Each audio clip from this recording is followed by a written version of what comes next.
Kasihan dong Maria, melahirkan 9 bulan, tiba-tiba anaknya kok dijadikan Tuhan. Shalom teman-teman semuanya, selamat datang kembali bersama saya di channel Yata Official. Ya, pada video kali ini kita akan kembali mereaction video TikTok lagi, khususnya tentang pelaporan mereka yang melakukan tindakan yang tidak baik di media sosial, yaitu tentang pelecehan tentang agama lain. Di mana mereka di sini yang dilaporkan ada Unirifa dan juga Zuma. Dan sebelumnya kan pernah dilaporkan juga tentang Nora Aritonang.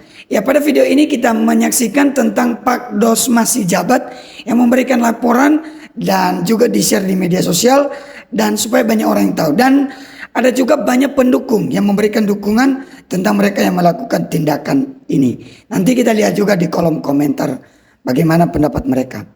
Oke, langsung aja kita tonton videonya.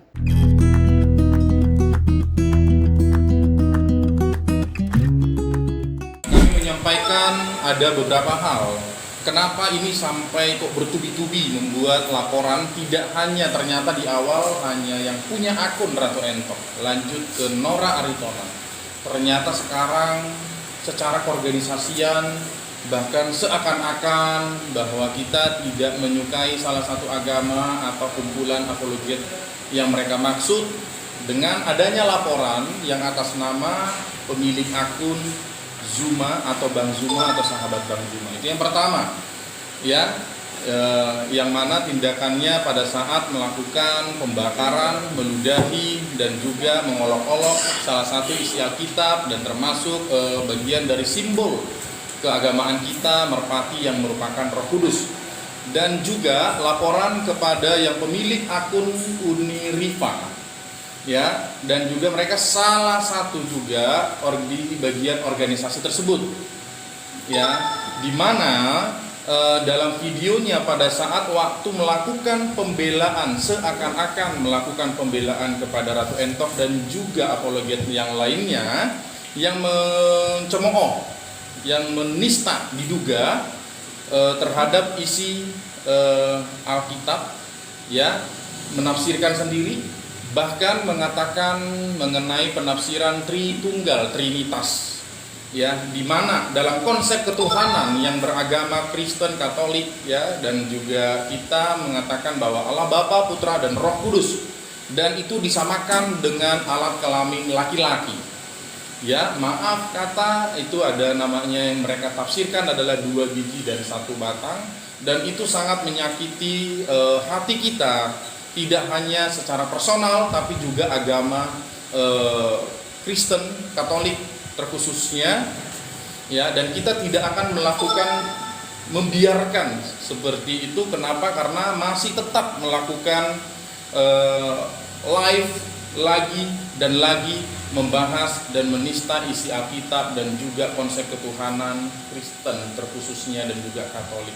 Kalau itu yang terbaru tanggal 21 itu sangat dilema juga untuk membuat laporan, ya, bahkan sampai 4-5 jam di SPKT. Kenapa? Karena harus merunutkan pasal yang dimaksud, ya. Dan sebelumnya juga kita sudah membuat laporan atas nama akun Nora Aritonang. Kalau yang Nora Aritonang dia menafsirkan salah satu ayat Alkitab, ya, juga mengatakan bahwa Yesus itu adalah binatang, ya. Dan tidak pernah kita biarkan. Bahkan hari ini saya dan juga kawan-kawan yang membuat laporan dari HBB dan juga teman organisasi lainnya memantau semuanya. Bahkan sudah diperiksa tadi penambahan informasi. Bahkan ini ada Ratu Entok kita sudah mengetahui dan sudah terpublish. Itu yang bisa saya sampaikan selaku salah satu pelapor dalam perihal ini. Terima kasih. Yang sudah ditetapkan tersangka dan ditahan itu baru Ratu Entok. Nora Aritonang mungkin dalam proses penyidikannya. Yang dua lagi baru hari tanggal 21, baru terima, baru terima.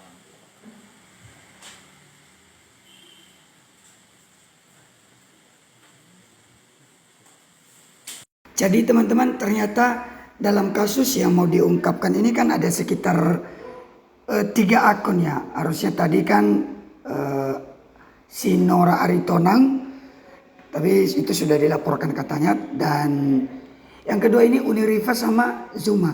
Kalian masih ingat kan video Zuma yang dia bakar Alkitab seperti yang ada di slide berikut ini? Nanti kalian bisa tonton di sana. Dan wah, itu juga melakukan penghinaannya. Gitu. Coba kita nonton lagi dari akun si ya sama Dos masih jabat. Ini dari akunnya sendiri dia sampaikan apa yang menjadi isi hatinya dia. Jadi coba kita dengarkan. Shalom, salam sejahtera untuk kita semua. Assalamualaikum warahmatullahi wabarakatuh. Salam sehat, salam cinta damai, salam toleransi. Saya sedikit menanggapi karena saya sudah selesai dari Sumatera Utara dan saya harus kembali ke tempat dan pekerjaan saya yang di kota lain. Ya, jadi banyak yang DM masih masuk terus setelah mengetahui mungkin ya, setelah hari ini juga ada di TV nasional bagaimana yang dilapor itu tidak hanya 1 tapi saat ini total ada 4 itu yang kita sudah perkuat dengan bukti-bukti atas pasal penistaan agama.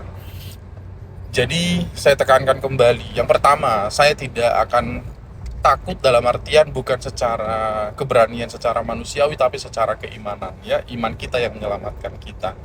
Dan juga ada yang menanyakan perihal nanti diseruduk, nanti digeruduk ke rumah, ya udah geruduk aja napa. Itu lagian juga orang media juga minta laporan polisi, saya tidak pernah menutupi. Di laporan polisi ada KTP saya juga, ada alamat ya. Mau lebih jelasnya, saya rumah di Bandung ya. Bandung, gampang nyarinya, persis di belakang rumah sakit Immanuel. Jadi kalau mau silaturahmi ya, mau kalian berjilid-jilid datang pun saya ladeni ya. Bahkan nanti saya kasih mau minum atau makan apa nanti tak ladeni ya. Saya nggak pernah merasa tertekan dengan bahasa-bahasa kalian. Dan juga segala proses yang sudah dijalankan semuanya berjalan dengan baik. Dan saya menghargai, saya menghormati segala perjuangan dari para penyidik di Polda Sumatera Utara. Bahkan pada saat saya membuat laporan, saya harus sampaikan juga ke teman-teman, tidak ujuk-ujuk saya memohon izin dulu, mohon petunjuk dulu, dan dengan segala kerendahan hati saya menanyakan satu hal. Ya, Bapak Ibu, apakah merestui, apakah mengizinkan saya membuat laporan polisi perihal mengenai atas nama 2 akun ini, ya, yaitu Zumak dan Rifan, ya, saya menyebut itu. Kalau yang Norak sudah sebelumnya. Jadi pada saat sudah diskusi dari jam sebelum maghrib sampai dengan ke malam, saya pulang sudah selesai. Dan juga saya menanyakan kembali ke teman-teman, bahkan ke salah satu kiai ya, kiai dan juga pendeta, saya menanyakan apakah tindakan saya ini salah. Dan dikatakan lanjut terus karena selama itu adalah suatu fakta dan kebenaran ya, tidak karena kepentingan secara manusiawi tapi memang itu yang menjadi perintah dan amanat dalam konstitusi kita, dan saya menjalankan tidak terlepas dari konstitusi dan juga kapasitas saya. Dan juga teman-teman semua yang membuat laporan mungkin menyusul hari ini, silahkan, yang pada intinya kita maju, bukan seperti yang disampaikan yang dari sebelah ya, yang selalu mengatakan bahwa saya adalah cari panggung ya, cari nama. Nggak penting buatku, puji Tuhan, jauh dari ini. Baik berita nasional, berita lokal yang kita tangani kasus-kasus dan juga karya dalam secara keorganisasian, jadi tidak ada yang mau disombongkan dan tidak penting juga ya. Dan satu hal lagi, saya melihat ada juga pihak sebelah atau pihak yang lebih sebelah lagi, katanya ada pengumpulan dana untuk pembayaran lawyer. Saya tekankan bahwa itu tidak ada hubungannya dengan saya dan juga pelapor yang lain. Kenapa? Karena kami tidak pernah melakukan pengumpulan dana, karena itu adalah bagian dari keikhlasan sukarela dari masing-masing pelapor. Ya, seperti saya bolak-balik dari Makassar ke Sumut, balik lagi ke Jakarta, balik lagi ke Bandung, balik lagi ke Sumut, dan bahkan saya 2 hari kemarin diminta keterangan tambahan untuk Ratu Entok biar nanti pada saat di pengadilan tidak ada suatu bantahan termasuk penjelasan mengenai video yang saya lihat pada saat menonton yang ada di dalam hati. Dari foto itu ada salib dan ada bentuk hati, ya, dan juga ada keterangan tambahan lainnya. Jadi tidak ada sama sekali satu rupiah pun itu tidak ada, dan bahkan ada pun yang menawarkan, saya tidak mau. Ya, kalaupun ingin mau pengumpulan dana atau apapun tidak ada hubungannya dengan saya sampaikan kalau memang mau menghadirkan ahli, menambah membantu nanti, karena ahli itu adalah pakai biaya besar, silahkan berkoordinasi dengan pihak nanti sampai proses pengadilan, tapi jangan melalui saya, dan karena tidak ada sangkut pautnya dengan saya, karena saya selaku pelapor maju dengan keikhlasan dan juga niat, tanpa ada paksaan dari pihak manapun. Ya, dan saya juga berterima kasih kepada teman-teman yang selalu mensupport, baik secara langsung, telepon, dan juga melalui komen, DM. Itu sangat mempengaruhi, sangat membantu secara psikologi saya. Ya, karena untuk membuat suatu laporan pun, untuk mengumpulkan keberanian, niat itu tidak suatu hal yang mudah. Ya, sekali lagi saya sampaikan terima kasih, kiranya apa yang kita lakukan dan juga segala upaya untuk memperjuangkan toleransi yang sesungguhnya, dan itu adalah amanat Pancasila, amanat dari konstitusi kita, amanat dari negara kita. Saya mohon dukungannya dan juga mohon doanya biar semuanya berjalan dengan baik, dan yang terbaru kiranya dari Polda Sumut segera menangkap Nora Aritona. Ya, itu juga yang mau saya diskusikan kemarin sebelumnya, bahwa Nora ini berganti-ganti nomor, jadi keberadaannya pun agak berpindah-pindah. Ya, jadi sekarang sudah kita ketahui, dan kiranya berapa hari ke depan akan bisa ditangkap, dan kerjasama juga dengan media. Terima kasih, salam sejahtera untuk kita semua. Shalom, assalamualaikum warahmatullahi wabarakatuh. Teman-teman, saya rindu untuk kita membacakan komentar-komentar ya dari netizen di videonya Dos Masih Jabat ini. Yang pertama, buat Bang Zuma dan kawan-kawan semangat terus ya. Oh, berarti ini pendukung. Kalau saya sangat mengharapkan Unirifa dan Zuma like lo. Unirifa ada live-nya aku rekam, dia menafsirkan Titus 2 tentang percabulan, sementara nggak ada bahas pencabulan. Tuhan tetap melindungi Pak Dos Masih Jabat, amin. Tetap semangat Pak, Tuhan Yesus melindungi Pak GBU. Unirifa, Zuma, wish. Jangan takut lah, titip Nandar dan kawan-kawan. Jangan takut lah. Oke. Unirifa lanjut. Oke, siap di Bandung ya. Tuhan menyertaimu Itoku, jangan takut menyatakan kebenaran. Ini. Kalau masalah debat di media TikTok, ini nggak cuma Islam, ada orang Kristen juga Pak. Ya betul, saya akui bahwa ada orang Kristen. Ya, bagi saya nggak apa-apa. Itu yang penting jangan melakukan hal yang demikian lah. Entah dia orang Kristen, entah dia orang Islam atau agama lain, kalau dia menghina ya wajib dilaporkan. Tuhannya Yesus memagar bentengimu, yaitu dan malaikat surgawi berjaga di sekelilingmu. Wah, luar biasa. Jadi ada banyak yang mendukung ya apa yang dilakukan oleh Bapak Dos Masih Jabat ini. Oke, kita coba mendengarkan tadi cuplikan yang tadi saya kasih di awal itu tentang video Unirifa, dan ada Ustadz yang memberikan tanggapan tentang Unirifa ini. Jadi ada Ustadz yang tidak setuju dengan dia ini. Mari kita dengar ya. Kasihan dong Maria, melahirkan 9 bulan, tiba-tiba anaknya kok dijadikan Tuhan. Menjadi muslim yang benar, menjadi muslim yang taat, bukan dengan cara menghina agama lain. Allah Subhanahu wa Ta'ala telah memperingatkan bagi kita semua, wala tasubbul ladzina yad'una min dunillah. Jangan sekali-kali, kata Allah, kalian menghina, mencaci Tuhan-Tuhan yang mereka sembah. Jadi kita nggak boleh sama sekali menghina agama lain, menghina Tuhan agama lain, menghina cara beribadah agama lain terhadap Tuhan. Sekali lagi saya ingatkan, ini peringatan dari Allah, wala tasubbul ladzina yad'una min dunillah. Al-An'am ayat 108. Hakikatnya Mereka adalah tiga kemaluan tidak gitu. terpisahkan. Mereka tidak terpisahkan bertiga. Satu mereka. Itu laki-laki satu kelamin atau tiga kelamin. Satu kelamin, tapi ada tiga entitas di situ yang berbeda. Buah bijinya dua, penisnya satu. Tiga dalam satu kesatuan. Tiga dalam kesatuan. Itu tiga. Ada tiga loh guys. Satu penisnya, dua bijinya, tapi mereka satu kelamin. Itu. Ustaz, jelas? Sudah fair ya. Dengan Clear kan? Ya udah, ya nggak apa-apa. Itulah yang disampaikan oleh Ulrifa terhadap Yesus Kristus yang mengejek, mengolok-olok. Yang mengatakan tiga loh guys, satu penisnya dan dua bijinya, mereka satu dalam kesatuan. Nah ini sungguh sangat keterlaluan seorang yang beragama Islam yang menghina, melecehkan Tritunggal dan Yesus Kristus di media sosial. Tapi sampai sekarang polisi tidak pernah menciduk wanita atau ustazah ini.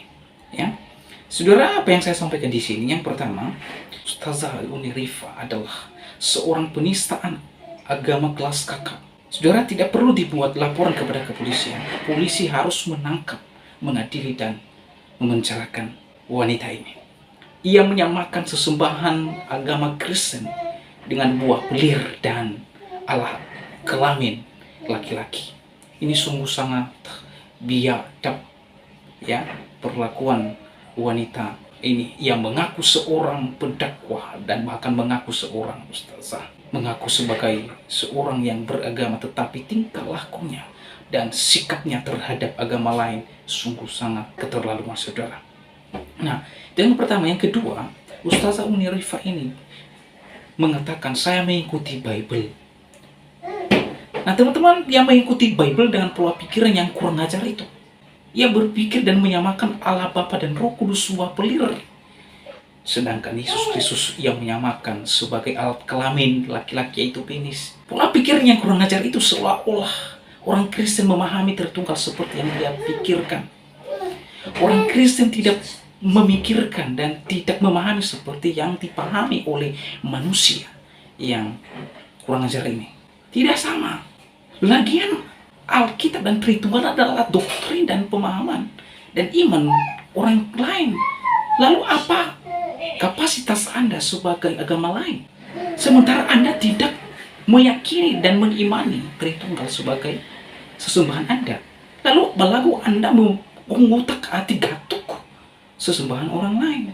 Ini satu bentuk penistaan kelas kakap terhadap kekristenan. Dan ini wajib dan harus diproses secara hukum dan ditangkap, diadili dan dipenjara. Ini wanita yang otaknya otak mesum, otaknya otak jorok. Kalau otakmu otak mesum, Ulrifa, dengarkan saya. Kalau otakmu otak mesum, yang kamu pikirkan tiap hari adalah kelamin laki-laki, jangan sematkan kepada sesembahan saya, kepada Tuhan saya. Otakmu yang tidak bermoral itu, ya, tidak cocok. Tuhan saya tuh, yang saya sembah adalah Tritunggal, Tuhan Maha Kudus, Tuhan Maha Kasih. Memang Ustazah Ulrifa ini adalah otaknya, adalah otak mesum. Terima kasih untuk kalian telah menonton sampai sejauh ini. Ya, kita dapat menyaksikan tadi ya, Pak Ustadz Suparma ini dia menyampaikan bahwa itu tidak benar. Jangan mengganggu agama lain, jangan mengganggu aturan agama lain, ibadah mereka, ajaran mereka. Gak usah, urus agamamu sendiri. Dan bagi saya ini tidak hanya berlaku untuk agama Islam, untuk teman-teman yang beragama Islam yang suka seperti Ibu Ulrifa inilah yang sering membahas agama Kristen di live-nya. Tapi berlaku juga untuk teman-teman apologet Kristen. Nah ini peringatannya. Untuk teman-teman apologet Kristen juga nggak usah dibahas lah agama-agama lain. Bahas agamamu sendiri. Kecuali kalau memang entah dari Islam atau Kristen melakukan debat, tapi itu dalam tertutup lah atau privasi. Nggak usah di-share di media sosial. Itu pun kalau dalam debat pun ya jangan ada unsur pelecehan. Jangan ada unsur penistaan. Jangan ada unsur mengolok-olok agama lain. Jangan. Nggak penting juga gitu loh. Jadi untuk kita semua supaya damai hati kita dan antara umat beragama ini, ya jangan melakukan. Nah, untuk yang lain juga jangan meniru yang sudah ada ini. Ya laporan ini penting supaya apa? Yang lain jangan mengikuti, yang lain jangan meniru apa yang mereka lakukan. Jadi bagi saya demikian aja video kali ini. Tuhan Yesus memberkati kita semua. Sampai jumpa kembali pada video-video berikutnya. Shalom.